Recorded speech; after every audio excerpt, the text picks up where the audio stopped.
आज के ज़माने में जहां इंटरनेट का बहुत फ़ायदा है वहीं बहुत नुकसान भी है और बहुत ज़्यादा फ्रॉड भी आजकल चल रहे हैं। वो इंटरनेट की दुनिया हो या सिम लेने का मामला हो, कई बार हम अपनी एक आईडी से कई सिम एक्टिवेट करा लेते हैं और जाहिर सी बात है जब हम चला रहे हैं, आजकल मोबाइल आ रहे हैं कि 2 सिम तो आम बात है, किसी में 3 भी चल जाते होंगे।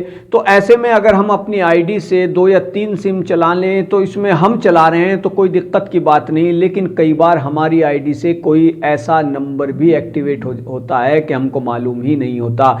यानी कि हमारी आईडी से कोई सिम ले लेता है या किसी तरीके का फ्रॉड उस सिम से हो जाता है तो वो हमको मुसीबत में भी डाल सकता है। लेकिन अब सरकार ने इस पर लगाम लगाने के लिए, इस जालसाजी पर, इस फ्रॉड पर लगाम लगाने के लिए एक बहुत ही अच्छा कदम उठाया है। आप सिर्फ 30 सेकंड में अपने मोबाइल से ही, अपने लैपटॉप कंप्यूटर से ही जान सकते हैं कि कहीं आपकी आईडी पर एक से ज़्यादा सिम तो नहीं चल रहे हैं और कोई ऐसा सिम तो नहीं चल रहा है कि जो आपने कभी लिया ही नहीं अपनी आईडी पर, लेकिन वो नंबर आपकी आईडी पर एक्टिवेट है।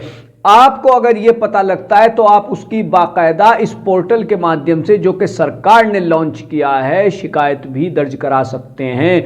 तो ज़्यादा वक्त ना लेते हुए मैं आपको बहुत आसान शब्दों में ये समझा देता हूं कि कैसे आप 30 सेकंड में, सिर्फ 30 सेकंड में ये पता कर सकते हैं कि आपकी आईडी से कितने सिम एक्टिवेट हैं। आपको जानकारी दूं कि दूरसंचार विभाग ने telecom analytics for fraud management and consumer protection तैयार किया है। इसके लिए एक पोर्टल भी बाकायदा लॉन्च किया गया है। पोर्टल के जरिए फ्रॉड पर लगाम लगाने की कोशिश की गई है। आप अपने मोबाइल पर जाइए और TAFCOP.DG टेलीकॉम यानी कि DGTELECOM.gov.in लॉगिन कीजिए। वहां पर आपको एक ऐसा ये ऑप्शन खुल करके आएगा जिसमें आप अपना मोबाइल नंबर डालिए और मोबाइल नंबर के बाद ये आपको आपके जो आपने मोबाइल नंबर भेजा है उस पर OTP भेजेगा।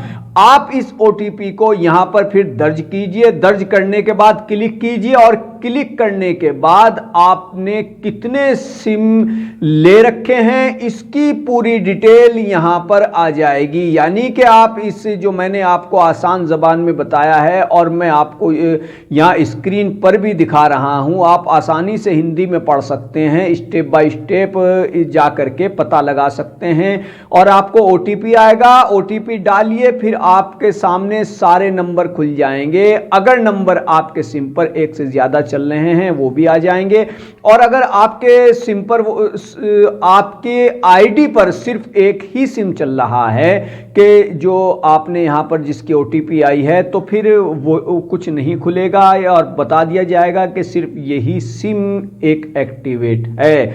लेकिन एक से ज़्यादा अगर आप सिम चला रहे हैं तो उसके बारे में पता लग जाएगा और जितने नंबर यहां पर आएंगे आप उन्हें चेक कर लीजिए। और अगर आप किसी नंबर को नहीं जानते और वो यहां पर दिखाई दे रहा है तो जाहिर सी बात है कि वो आपकी आईडी से वो उस नंबर का जो सिम है वो एक्टिवेट है।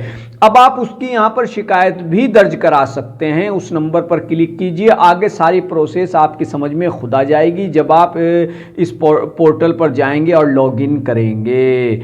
सबसे पहले आप इस पोर्टल पर जाएं, यहां बॉक्स में अपना मोबाइल नंबर डालें और OTP की मदद से लॉगिन करें। अब उन सभी नंबर्स की डिटेल आ जाएगी जो आपकी आईडी से चल रहे हैं। लिस्ट में अगर कोई ऐसा नंबर है जिसे आप नहीं जानते तब उसकी रिपोर्ट कर सकते हैं, शिकायत कर सकते हैं। शिकायत के बाद आपको एक टिकट ID रेफरेंस नंबर भी दिया जाता है। यानी कि आपने जो शिकायत की है बाकायदा उसके बारे में आपको बताया भी जाता है। तो ये सरकार का एक काबिल तारीफ कदम है जिससे फ्रॉड पर लगाम लगेगी। आपकी आईडी से कोई सिम चल रहा है, कोई फर्जीवाड़ा ना हो, आप किसी मुसीबत में ना फंसे हैं। यह पोर्टल आपको इस मुसीबत से निजात दिलाने में बहुत ज़्यादा मददगार है।